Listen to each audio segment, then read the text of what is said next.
Following his recent arrest by federal agents in connection with the August 2022 shooting and attempted murder of Quando Rondo, Durk has been locked up in Broward County Jail. He's there right now. In a shocking turn of events, rapper Lil Durk has been taken into custody and is now facing what could be a life sentence behind bars. Once known for his luxurious lifestyle and private jet travels, the artist real name Durk Banksis now confined to a jail cell as serious federal charges loom over him. According to court documents, Lil Durk, 32, was booked into Broward County Jail following an indictment filed by the U.S. District Attorney in Los Angeles. The indictment accuses Durk and 5 other alleged members of his collective, Only the Family, OTF, of conspiracy to commit murder for hire resulting in death, and the use of a machine gun in connection with the crime charges that could land him in federal prison for life if convicted. The case centers around an August 2022 attack targeting Quando Rondo and his affiliates. Prosecutors allege that the group crossed state lines as part of a... There are now 5 people in custody who weren't in custody before. 5 people who were alleged to have committed a murder in broad daylight in the middle of the afternoon in the city of Chicago. Here's the bottom line. Federal agents have reportedly linked 5 individuals to the August 2022 shooting in Los Angeles that resulted in the death of Quando Rondo's cousin. According to records, Quando Rondo himself was the intended target, act believed to be in retaliation for the 2020 killing of Lil Durk's close friend, King Von. As the investigation unfolded, it became clear that federal authorities were seeking a direct connection between Lil Durk and the murder-for-hire charges. Facing his alleged affiliates, it appears the feds saw the 2022 hit as a continuation of the violent feud that began outside Monaco Hookah Lounge in Atlanta, the scene of King Von's tragic death. Now, with the arrest and indictment of those 5 OTF members, it seems the pieces have finally fallen into place.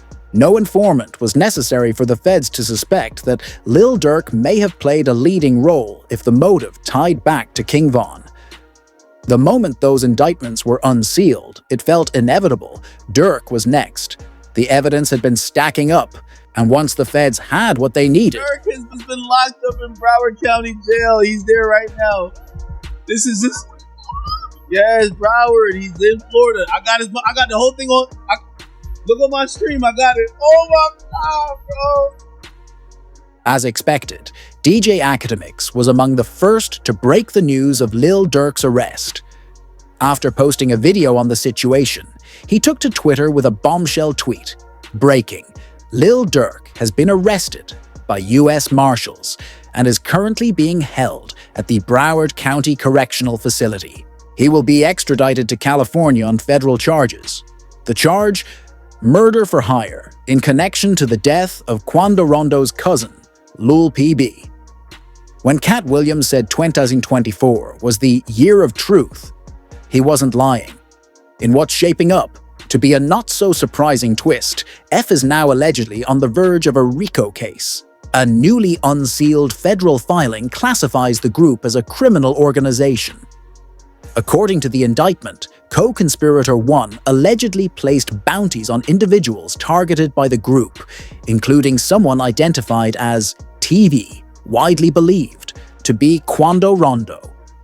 The documents further allege that co-conspirators, known and unknown, including defendant, Wilson offered both cash rewards and music career opportunities through F to anyone willing to carry out these hits. And here's where it gets even messier. Many believe Lil Durk is referenced as co-conspirator 3 in the filing. Prosecutors claim co-conspirator 3 used a credit card tied to F to purchase airline tickets for the attackers to fly to California and carry out the hit on TB. That same credit card, used to book their hotel stay, was reportedly linked to a bank, account listing Durk's former manager as a co-owner. Another credit card under that account was allegedly issued to Lil Durk's father. But the plan didn't go smoothly. According to the indictment, the shooters identified as Defendant Jones Lindsay and co-conspirator, too, opened fire on TB's vehicle. They missed their intended target, but tragically killed SR, a passenger in the car. Street sources have long claimed that SR was Lil Pab, Quando Rondo's cousin. If you were keeping up with the whispers back then, you'll remember the rumors. Someone allegedly leaked Rondo's location just before the attack. Turns out, the streets may have been right. The indictment reveals that on August, but before you start racking your brain over who snitched, let's break down how the indictment described the deadly events of that August day. According to federal prosecutors, the alleged hit squad used 2 vehicles, one of them missing a registered license plate to stalk and ambush TB at a gas station in Los Angeles. Acting in tandem, they reportedly fired at least 18 rounds at TB's vehicle. Several bullets struck the car, killing Lil Pab, who was riding as a passenger. After the shooting, the conspirators allegedly regrouped at a local restaurant where they discussed and coordinated payment for the hit. But they made a critical mistake. At dawn, they used the same credit card linked to F and allegedly tied back to Durk's circle to book flights back to Chicago. And the legal heat only intensifies from there. In a twist few saw coming, Lil Durk's murder for hire trial, originally set for January 7, 2025, was postponed to October 2025. Both prosecutors and the defense agreed the case was exceptionally complex and required more preparation time. Reports indicate the case evidence includes over 230 gigabytes of digital data and more than 20,000 pages of documentation, ranging from witness statements and medical reports to graphic crime scene photographs. But here's where things take an even darker turn. The postponement wasn't just about the complexity of the case.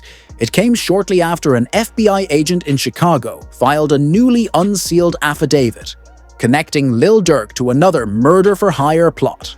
Though no formal charges have been filed yet, the affidavit cited text messages and social media conversations where individuals discussed receiving payment from Durk allegedly for the 2022 murder of Stefan Mack, a known 24-year-old gangster disciples leader. According to the affidavit, the hit on Mack was believed to be retaliation for the June 2021 murder of Lil Durk's brother, D. Thang, who was reportedly gunned down by a gangster disciple member. The feds claim this wasn't an It is. This says the charges mark the latest fallout from the high-profile killing of King Von. They connecting dots. What this all points to is a deeper, long-standing conflict that prosecutors believe lies at the heart of the case. The deadly altercation between Quando Rondo's crew and King Von in 2020, an incident that ended in Von's tragic death outside a hookah lounge in Atlanta, was more than just a random street fight. It was the spark that lit a fire now burning through Lil Durk's life. While researching this case, I came across a YouTube comment that stood out not for its drama, but for its truth. It's crazy how all of this spiraled from an ego-driven fistfight in 2020. Now all that's left is a trail of consequences that Durk may have to live with forever. And honestly, it hits hard. But before pointing fingers at Durk, we have to understand the why behind it all. Why would Durk feel compelled to slide? For Von, the answer lies in the unshakable bond they shared, a connection deeper than music. The evil twins, Von and Durk. Lil Durk, born Durk Derek Banks on October 19, 1992, grew up in the tough streets of Englewood on Chicago's South Side, a neighborhood long plagued by gang violence and poverty. With his father incarcerated when Durk was just 7 months old, he was raised by a single mother and faced the realities of street life from a young age. Music wasn't just a passion for Durk, it was an escape, a way out, a tool of survival. King Von, born Davon Daquan Bennett on August 19, 1994, was from O Block, another infamous section of Chicago known for its violence and gang activity. Just like Durk, Von's youth was marred by trauma and loss. He buried close friends, dealt with constant legal trouble, and lived under the weight of a city that often gave young black men no way out. But Von had something special: charisma, raw talent, and a gift for storytelling. These qualities began to separate him from the pack. He got a whole story behind him. I'm saying he from O Block. So that should speak for itself. But I'm saying he just real. I'm saying his music, just real. It just, well, I'm saying it's my brother, twin. As their bond grew stronger, Lil Durk officially signed King Von to his label, Only the Family, OTF, marking the start of what would become a powerful musical partnership. Their collaboration quickly caught fire. Von's debut mixtape, Grandson, Vol. 1, dropped in 2019 and featured 2 tracks with Durk Crazy Story 2.0 and Twin Nem. The project was a success, putting Von's raw storytelling on display and building a loyal fanbase that respected his authenticity. Their chemistry on and off the mic only deepened the evil twins narrative, cementing their image as brothers through blood, if not by birth. But what made Von so magnetic wasn't just his lyrical ability. It was the fact that he lived everything. He rapped. Before the fame, Von was a feared figure in the streets. He only started rapping after beating a murder case in 2017, and even then, he never really left the streets behind. He brought that same energy into the booth, calling out rival rappers by name and unapologetically taunting his enemies in song after song. As a known member of the Black Disciples, Von constantly dissed STL, a rival gang based just 1 block away from his own territory in O Block Own, of the most dangerous neighborhoods in Chicago. Von's immersion into gang life began in his teens. The allure of power, protection, and reputation led him deep into the violent world of the Black Disciples, where he quickly rose through the ranks. His name became synonymous with vengeance and fearlessness. One of the earliest moments that built his street rep was the murder of King Doc, a member of STL.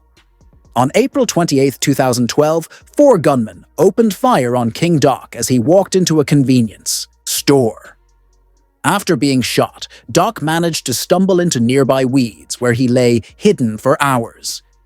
His 16-year-old cousin, Modell McCambry, eventually found his lifeless body. The killings sent shockwaves through the community, and rumors began swirling about Von's involvement. That same year, Von became very active on Twitter, tweeting recklessly about real street activity. His posts were laced with dark humor and disturbing transparency. He openly claimed to be drilling in the name of Odie Perry, a fallen O-Block legend. He often compared himself and his close friendshooter, T-Roy, Troy DePhenius, to cartoon characters like Phineas and Ferb, a twisted metaphor for how inseparable they were when it came to sliding. Von wasn't shy online. He warned enemies not to disrespect his fallen guys, bragged about shootings, and even tweeted about wanting to kill police officers. On August 7, 2012, he tweeted, "Homicide in the air. It smells like a graveyard." Just hours later, in the early morning of August 8, a crew from O Block allegedly, including Von and T-Roy, was out hunting for rivals. That night, Terrell Joshua, also known as Dirty Rel, a senior member affiliated with STL and Eberhart Gangster Disciples, was the one caught in their crosshairs. City was back in town and didn't make it out alive. He was gunned down and found lifeless on a sidewalk along East 56th Street in Washington Park just before 3:30 a.m. His death became yet another bloody chapter in a growing saga of violence that seemed to follow King Von like a shadow. These early killings weren't isolated. They were part of a pattern, a chilling trail of retribution that slowly began to define Von's street reputation. As the bodies piled up, whispers turned into headlines. King Von was no ordinary rapper. He was a feared street figure with a list of enemies and an even longer list of alleged victims. Among the most talked about names connected to Von's legacy were Mel, P5, and Lil Jamesy. Death, adding a darker shade to the already violent portrait of a man rising through the ranks, not just as an artist, but as a legend born from bloodshed. While Von was rapping his way to fame, the streets told another story, that of a serial driller, feared and untouchable. But what Von didn't realize was that while he was chasing vengeance, death was chasing him. And it was catching up fast. The seeds of the deadly clash between King Von and Quando Rondo were planted long before shots rang out. Von's close relationship with Lil Durk put him at odds with Quando, whose loyalties lay with NBA Youngboy. The beef between Durk and Youngboy's camps was no secret. In the world of hip-hop, where gang ties blur the lines between music and war, affiliations can be deadly. What started as music industry tensions slowly morphed into a street rivalry with fatal consequences. November 6, 2020 started out like any other night for King Von and his crew. They pulled up to Monaco Hookah Lounge in Atlanta, known hotspot in the city's nightlife scene. Unbeknownst to them, Quando Rondo and his entourage were there too. The energy in the air was tense, and though no one could have predicted what would go down, the stage was set. As the night wore on, tempers flared. Surveillance footage would later capture the moment Von spotted Quando outside the club. He walked up and without hesitation threw the first punch. That punch was the spark that lit a wildfire. A full-on brawl erupted between the two crews. Chaos took over. In the heat of the moment, Timothy Lul Tim Leaks, a close associate of Quando Rondo, allegedly drew a gun. Shots rang out in rapid succession.